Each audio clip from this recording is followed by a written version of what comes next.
Ora, muito bem, eu gostaria nesta manhã de ler com os irmãos e amigos uma passagem no seguimento de algo que falei aqui há alguns meses, em Filipenses 3. Filipenses 3. E gostaria de ler a partir do versículo 18. Da outra vez que aqui estive, falei-vos dos inimigos da cruz de Cristo. Há vários inimigos da cruz de Cristo. E o inimigo da cruz de Cristo, o maior inimigo da cruz de Cristo é o inimigo das nossas almas, é o diabo, que abomina a cruz de Cristo. Que a cruz de Cristo, para além de tudo, mostra quão grande é a sua derrota. Porque ele pensava que na cruz o Senhor ia ter uma derrota, embora momentânea, porque ele sabia das profecias e sabia que o Senhor Jesus Cristo iria, apesar da cruz, iria ressurgir, mas o que ele não sabia era que aquela mensagem gloriosa da graça de Deus é que através da cruz de Cristo é que Deus operou para nós a salvação. E aí é que ele vê completamente quão louco ele é. Diz a palavra de Deus que se, por outras palavras, se ele soubesse, nunca crucificaria ao Senhor da Glória. Ora bem, inimigos da cruz de Cristo há muitos. Há o diabo, há aqueles que se opõem veementemente ao Evangelho, à mensagem da cruz. Há aqueles que são indiferentes, andam anos, décadas, uma vida inteira a ouvir o Evangelho e não se decidem. Isso é ser inimigo da cruz de Cristo. Quando um crente não valoriza a obra do Senhor Jesus Cristo, não falando dela, vivendo como se não fosse crente, está a ser inimigo da cruz de Cristo. Não está a deixar que o poder de Deus, o poder da cruz de Cristo, opere na sua vida. E quando olhamos só para o nosso umbigo, pensamos só em nós, não pensamos no corpo de Cristo, que o Senhor Jesus Cristo formou graças à obra que Ele realizou na cruz, estamos também a ser inimigos da cruz de Cristo. Quando não temos prazer em celebrar a morte e a ressurreição do Senhor Jesus Cristo com os nossos irmãos, não tem outra palavra. Inimigos da cruz de Cristo. É-nos indiferente aquilo que o Senhor Jesus Cristo operou por nós. E a lista poderia continuar, e recordo-me ter terminado a minha última intervenção com a pergunta: em vez de nós pensarmos os inimigos da cruz de Cristo são aqueles, são os outros, são os descrentes, são... Porventura serei eu, Senhor? Qualquer um de nós pode ser inimigo da cruz de Cristo. O apóstolo Pedro foi inimigo da cruz de Cristo a dada altura, porque disse: Senhor, de maneira alguma que aconteça isso. Até o apóstolo Pedro. Portanto, nós não somos melhores do que Pedro. Estamos sujeitos às mesmas falhas. Portanto, não sejamos inimigos da cruz de Cristo. E bem, então, isto é só para situarmos onde ficámos da última vez. Então, no versículo 18: porque muitos há, dos quais muitas vezes vos disse, e agora também digo chorando, que são inimigos da cruz de Cristo, cujo fim é a perdição, cujo Deus é o ventre, e cuja glória é para a confusão deles, que só pensam nas coisas terrenas. Mas a nossa cidade está nos céus, de onde também esperamos o Salvador, o Senhor Jesus Cristo, que transformará o nosso corpo abatido para ser conforme o seu corpo glorioso, segundo o seu eficaz poder de sujeitar também a si todas as coisas. É um pouco por causa deste último versículo que eu dizia há pouco que, se tivermos de optar entre não ter saúde física ou não ter saúde espiritual, é melhor não ter saúde física. Porque este corpo é um corpo abatido. Por muito que as pessoas gostem de trabalhar o seu corpo, tonificar o seu corpo, ir para o ginásio e fazer uma série de atividades que melhorem o seu corpo, isto é um corpo. Não diz aqui o seu corpo esbelto, o seu corpo bem trabalhado, o seu corpo abatido. Ele vai ser transformado. Portanto, nós agora, como diz esta passagem, como o apóstolo sempre nos fala, devemos investir as nossas forças, o nosso empenho, não naquilo que é material, não naquilo que é passageiro, mas naquilo que é eterno. Porque os que só pensam nas coisas terrenas não podemos ser nós. Estes, cujo Deus é o ventre, podemos pensar que são aqueles que só pensam em comer. Não creio que seja isso. Não é necessariamente para não me atacar a mim próprio, mas porque considero que não é esta a ideia do apóstolo. Os dois ao ventre. Quando nós falamos do ventre, quando o apóstolo Paulo fala das entranhas, mesmo nesta passagem, ele fala de afetos. Se andarmos um bocadinho para o lado, duas páginas ao lado, em Filipenses 2:1, ele fala de entranháveis afetos e compaixões. E há uma outra passagem em que ele fala, nesta mesma epístola, fala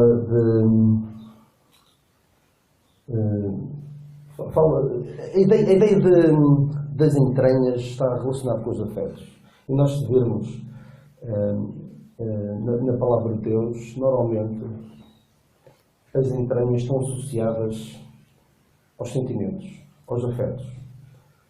Não é como na nossa cultura de hoje, que normalmente associamos o afeto, as emoções ao coração. Mas na cultura em que Paulo se inseria, normalmente eles diziam até que, enquanto nós dizemos hoje que amamos com o coração, eles diziam que amavam com o fígado. Daí temos até a expressão inimigos figadeiros, ter maus fígados. Por exemplo, quando alguém está com uma grande ansiedade, diz que tem borboletas na barriga. Ou seja, está sempre associado às emoções. E temos aquele exemplo de José. Quando José viu Benjamim, depois de muitos anos sem o ver, o que é que se lhe moveram? As entranhas. Moveram-se as entranhas. Então, eu queria fazer esta aplicação de as entranhas, o ventre estar associado às emoções. Àquilo que nos diz respeito à nossa família. Infelizmente, muitas pessoas que não discernem corretamente as Escrituras deixam-se levar mais facilmente pelas emoções do que pela verdade da Palavra de Deus. Eu senti isto. Eu inclino para isto. Ou até, também é muito grave, quando é o nosso apelo familiar a levar-nos a tomar decisões num ou noutro sentido e não a verdade da Palavra de Deus. Muito cuidado. Isso é ter como Deus o ventre. Ter como Deus as nossas entranhas, os nossos sentimentos, as nossas emoções, aquilo que nos liga à nossa família. O Senhor Jesus Cristo diz, claro que noutro contexto, quem não aborrecer o seu pai e a sua mãe não é digno de mim. Claro que não vamos a esse ponto, isso é noutro contexto, mas recentemente tive uma situação muito complicada porque pessoas decidiram tomar partido pela sua família do que pela Palavra de Deus. Isso é muito grave. Quando alguém prefere dar-se bem com a família do que estar de acordo com a Palavra de Deus. Cuidado. Isso é ter como Deus o ventre. E estes que só pensam nas coisas que são terrenas. Ao contrário de nós. Nós não podemos pensar só nas coisas que são terrenas. O apóstolo Paulo diz-nos, é só dar uma folhinha para o lado, pensai nas coisas que são de cima e não nas coisas que são da terra. Um pouco ao contrário daquilo que aconteceu com os apóstolos quando o Senhor Jesus Cristo ascendeu aos céus. O que é que disseram aqueles dois varões que apareceram?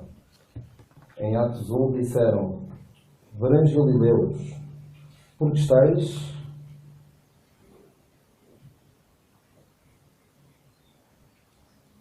olhando para o céu.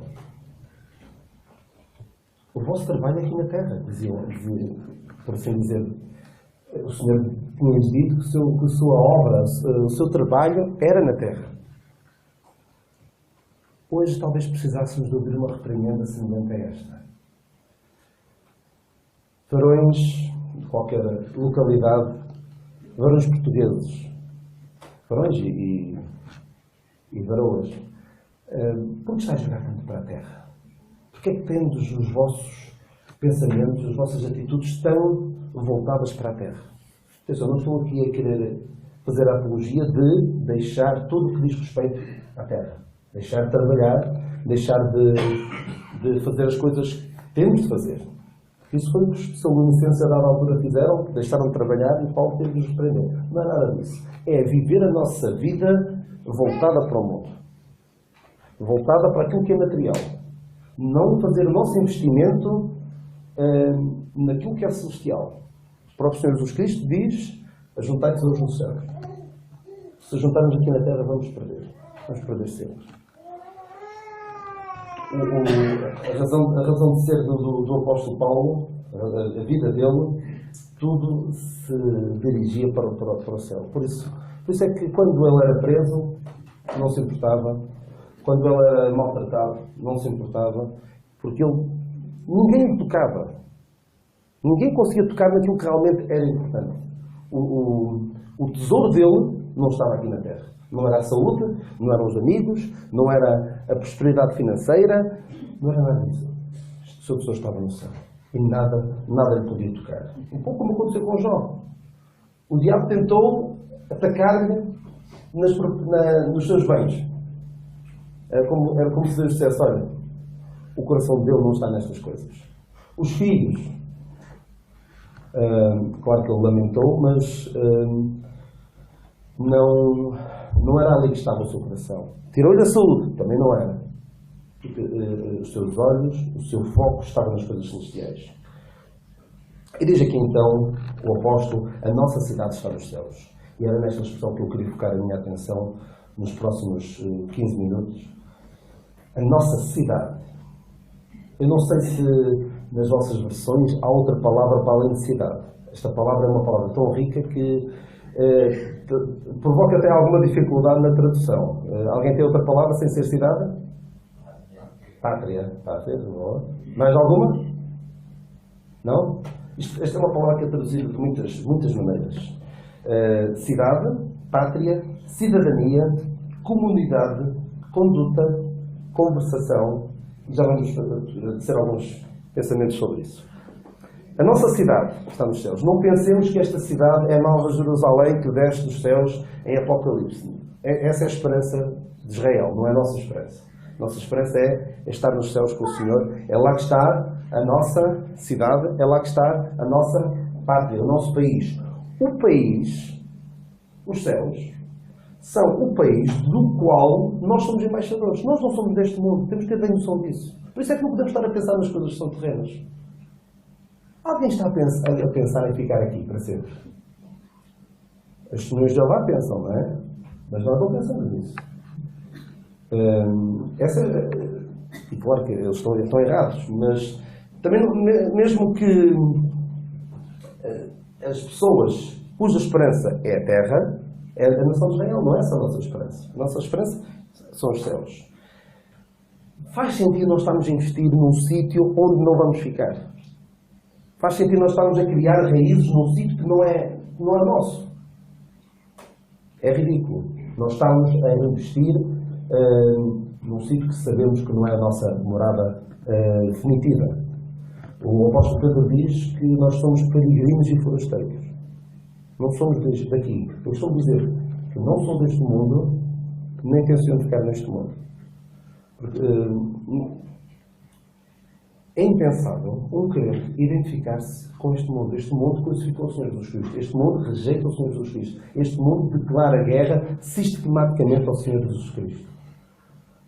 Primeiro rejeitou a Deus, a nação de Israel rejeitou a Deus durante todo o chamado Velho Testamento, rejeitou o Senhor Jesus Cristo crucificando, rejeitou o Espírito Santo quando apedrejaram Estevão, rejeitou. Este mundo rejeita Deus. E é com este mundo que nós nos queremos identificar, um bocadinho que seja. Não faz sentido. Nós somos embaixadores. E um embaixador de um país, que é os céus, neste país, que é a terra, não pretende criar muitas raízes aqui. Não pretende, por exemplo, um embaixador, imaginemos um embaixador dos Estados Unidos. Que interesses é que ele defende? Defende os interesses de Portugal ou defende os interesses dos Estados Unidos? Que interesses é que nós, como embaixadores da nossa pátria celestial, defendemos? é que se nós não defendemos os valores da palavra de Deus, não estejamos à espera de que outros defendam. Estamos sozinhos nesta luta. Até há alguns anos, 20, 30 anos, na defesa dos valores morais que nós defendemos da palavra de Deus, ainda poderíamos ter algum apoio de alguns chamados cristãos, católicos, entre outros. Neste momento, digo-vos, estamos absolutamente sozinhos. Vemos como o líder máximo da Igreja Católica tem tido um discurso muito aberto para com as novas realidades da nossa sociedade, mas a palavra de Deus é muito clara em relação a tantos assuntos que nós estamos a ver as portas a serem abertas de uma forma escancarada para deixar entrar todo tipo de devassidão. Mas nós temos de defender os interesses da nossa pátria. Não vamos tentar, lá porque estamos num país que não é o nosso, não vamos tentar adaptar-nos um bocadinho, aculturar-nos a esse país. Não. Temos de manter a nossa linha, por muito que nos custe, por muito que sejamos ridicularizados, por muito que sejamos até hostilizados, não podemos arredar pé. Porque se não formos nós a defender a palavra de Deus, ninguém o fará. Digam-me quando é que foi a última vez que abriram um jornal, uma revista, ou ouviram na televisão alguém defender Deus, a palavra de Deus, ou os princípios que nós vemos na palavra de Deus. Eu não me recordo. Aí não vale um filme cristão que tenham visto. Mesmo televisão, canal de televisão, não vemos, infelizmente. Vemos diariamente pessoas com vidas muito pouco recomendáveis à luz da palavra de Deus, a dedicarem as suas opiniões, a formarem opinião e não nos deixemos levar pela propaganda do inimigo. Porque se o embaixador está num outro país e se deixa levar pela propaganda do país onde está a viver, e atenção, ele está a viver num país que declarou guerra ao outro. Nós estamos a ser embaixadores num país que declarou guerra ao nosso. E vamos estar cá. Até quando? Até o nosso país declarar guerra a este. Quando o Senhor retirar daqui os seus embaixadores, que somos nós, os crentes, e nos levar para o céu, aí Ele vai declarar guerra. E vem aí a grande tribulação, tempos que este mundo nunca conheceu. Tempos muito atribulados. Então, a nossa cidade, a nossa pátria, a nossa cidadania também, o país onde nós somos embaixadores. Já agora, esta palavra, que é traduzida por cidade, é a palavra politomai, de onde vem a nossa palavra política. A nossa política também está nos céus. A nossa forma de lidarmos com os outros deve estar nos céus. Por isso não vejo com muito bons olhos, não vou riscar ninguém da minha lista de amigos e nem irmãos se algum crente se envolver na política, mas não parece o terreno mais seguro, porque a nossa política está nos céus. Mas atenção, não estou com isto a dizer que, como alguns vão ao extremo, que nem devemos votar, porque o João Carlos Oliveira passou por isso há alguns tempos, quando foram as eleições para Presidente da República, algumas pessoas virem dizer que a democracia é de origem pagã e tal. Também não vamos a esse extremo. Mas não tínhamos muitas ilusões na política deste mundo. Envolvamos-nos na política celestial, na defesa da palavra de Deus, da mensagem da palavra de Deus, que é a mensagem de reconciliação com este mundo. Nós, enquanto somos embaixadores, qual é a nossa função? É dar uma boa imagem do nosso país, fazer com que as pessoas desejem ser também cidadãos do nosso país, da pátria celestial e não deste mundo, mas também defender a verdade da palavra de Deus. A nossa comunidade, outra possível tradução da palavra politomai, nossa comunidade. As pessoas com quem nos relacionamos são também cidadãos dos céus? Será que nós somos, como diz o salmista logo no primeiro capítulo, Será que nos assentamos, será que nos detemos no caminho dos pecadores? E vou ler. Andamos segundo o conselho dos ímpios, detemos no caminho dos pecadores e nos assentamos na roda dos escarnecedores? Somos desses? Ou somos, como diz também outro salmista, companheiro sou de todos os que te temem e dos que guardam os teus preceitos? Quem são os nossos amigos? Quem são as nossas pessoas mais próximas? Com quem é que nos damos? Será que as pessoas que nos conhecem sabem minimamente aquilo em que nós queremos? Ou passamos despercebidos?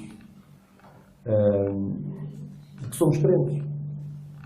Muito cuidado com isso.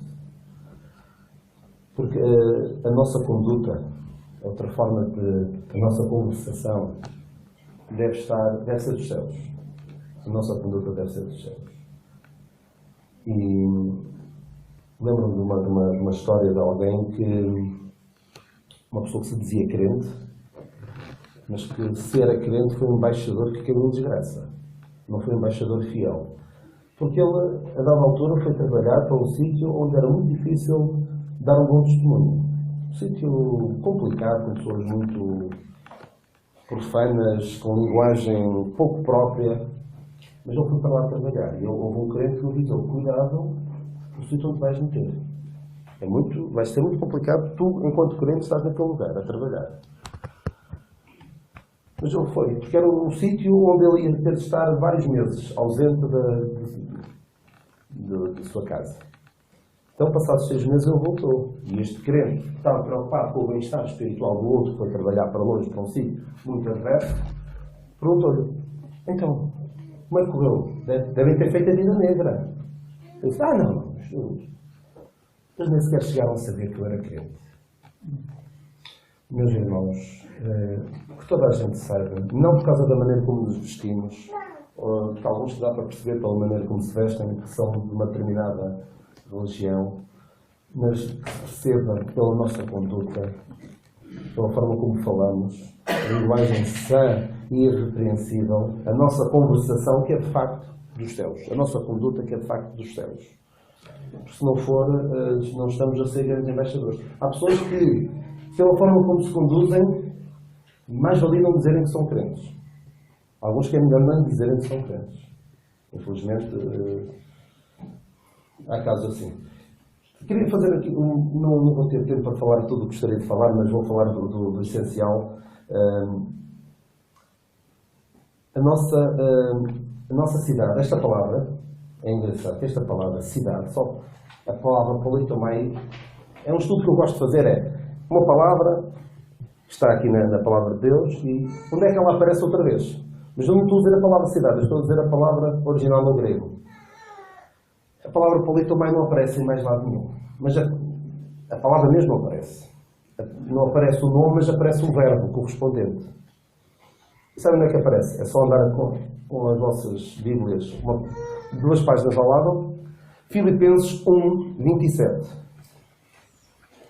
Está aqui essa palavra, mas está disfarçada. Não sei se alguém consegue encontrar. Somente deveis portar-vos dignamente conforme o Evangelho de Cristo, para que, quer vai vos veja, quer esteja ausente, ouça acerca de vós que estáis no mesmo Espírito, combatendo juntamente com o mesmo ânimo pela fé do Evangelho. Alguém arrisca? Onde é que aparece a palavra correspondente à cidade? Politomai. Porteiros. Exatamente, porteiros. É o porteiro. Algumas versões, porque essa versão diz diferente, é? Não. Mas algumas versões que a palavra que aparece em Filipenses 3:20 e em Filipenses 1:27 é a mesma.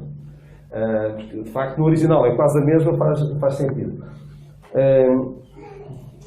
A ideia é que, tal como a nossa cidade está nos céus, a forma como nos comportamos dignamente deve estar nos céus também. A nossa conduta tem de ser nos céus. Tem de causar impacto. Tem de provocar nas outras pessoas aquela sensação que às vezes nos acontece. Estamos num restaurante e estamos a ver alguém a comer qualquer coisa e aquilo é mesmo bom. E até nos dá vontade de dizer: olha, eu não sei o que é que ele está a comer, mas eu também quero. Como bom seria que alguém nos dissesse: eu não sei o que é que tens, mas eu também quero. Isso é que é ser um embaixador de Cristo. Isso é que é viver este versículo. A nossa cidade está nos céus.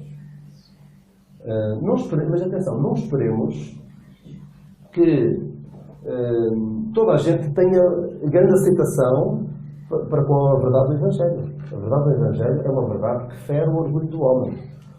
Portanto, muitos não aceitam. Mas que não seja por causa da nossa má conduta que alguém possa ter desculpa. Olha, eu não quero nada com Deus, não quero nada com a religião, por nossa causa. Nós sabemos que, infelizmente, Portugal está cheio de ateus ou indiferentes, muito por causa de más experiências com um Deus que lhes venderam. Com uma má experiência com religião e não com o verdadeiro cristianismo. E que não seja por causa da nossa conduta, uma conduta não social, mas uma conduta pensando só nas coisas que são terrenas, que alguém não queira saber desta mensagem tão gloriosa. A nossa cidade está nos céus, de onde também esperamos o Salvador, o Senhor Jesus Cristo. Esta é a nossa bem-aventurada esperança, o aparecimento do nosso Senhor Jesus Cristo. Nós lemos em Tito, é uma das passagens que gosto muito de ler e de citar, porque falamos de duas coisas muito importantes. Tito 2:11. Fala do nosso passado, do nosso presente e do nosso futuro. Tito 2:11. Porque a graça de Deus se há manifestado, trazendo salvação a todos os homens, ensinando-nos que, renunciando à impiedade e às concupiscências mundanas, vivamos neste presente século sóbria e justa e piamente, aguardando a bem-aventurada esperança e o aparecimento da glória do grande Deus e nosso Senhor Jesus Cristo, o qual se deu a si mesmo para nos remir de toda a iniquidade e purificar para si um povo seu especial, zeloso de boas obras. Esta é a nossa bem-aventurada esperança. Esta esperança, isto falamos do nosso passado, que Deus, a graça de Deus está manifestada, e agora neste presente tempo devemos viver sóbrio, justo e piamente, tendo consciência de que o Senhor Jesus Cristo se deu para nos purificar, para si um povo seu, especial, zeloso de boas obras. E com grande responsabilidade é esta, de sermos este povo. E devemos aguardar a bem-aventurada esperança.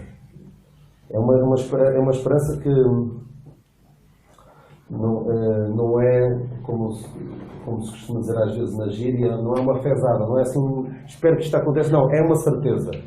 É uma certeza, temos a certeza absoluta de que isto irá acontecer. Mas, este esperar, e estou prestes a terminar, este esperar não é um esperar passivo. Estamos aqui, o Senhor há de ver, é um esperar ansiosamente. É um esperar ansioso e mais do que ansioso. A ideia no original da palavra esperar é um esperar abstraindo de tudo o resto. Colocando tudo o resto em segundo plano.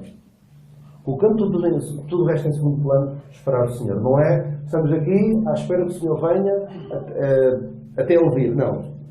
É viver a nossa vida em função desta esperança. É um pouco como, costumo dar esta ilustração, apesar de normalmente a Igreja ser associada à noiva de Cristo e Cristo ser o noivo, eu costumo comparar isto um pouco a um noivo que está na igreja à espera que a noiva entre. E quando ele está à espera que a noiva entre, e quando ela começa a entrar, ele está a ver as outras pessoas sentadas. Acham que ele está muito preocupado como é que as pessoas estão vestidas, quem é que veio, quem é que não veio. Qual é o seu foco? O foco é quem vem entrar. E deve ser esta a nossa expectativa também. Vivemos a nossa vida, mas sempre o Senhor está para vir. O Senhor vem, é uma certeza absoluta. Mas atenção, cuidado com este esperar. Há muitos que se põem a adivinhar coisas. Isto está a acontecer, o Senhor está para vir. Não precisa de acontecer nada para o Senhor vir. O Senhor pode vir hoje, como pode vir daqui a 2000 anos, como podia ter vindo há quase 2000 anos. O apóstolo Paulo, no início do seu ministério, estava convencido que o Senhor viria logo. Porque que ele diz até aos Tessalonicenses, nós os ficarmos vivos. Mas mais tarde ele percebe que ele diz a Timóteo percebia que a sua partida estava próxima. Mas não nos punhamos a adivinhar, não nos punhamos a olhar para os acontecimentos de agora, porque estes acontecimentos, de terremotos, de guerras, sempre aconteceram. Podem vir a intensificar-se. Mas não passamos disto, desses factos, depender da vinda do Senhor. Eu costumo dar este exemplo de que há cerca de 20 anos havia um grupo de jovens que nas reuniões de jovens costumava cantar uma música que falava da guerra em Israel, das situações deste mundo, eram sinais de que o Senhor estava mesmo para voltar.